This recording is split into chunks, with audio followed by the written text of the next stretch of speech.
देखिए मेरा हेल्पर कटाई कर रहा है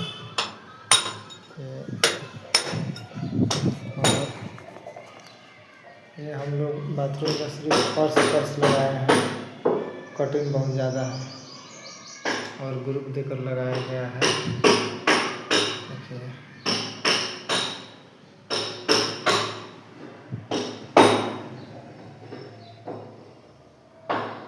ये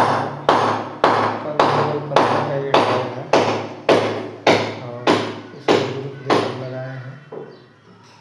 ये 3 नंबर बाथरूम है, सेकंड फ्लोर का। और यहाँ जो है ये इंडियन सिंक है और इसको भी फर्श लगा देना है।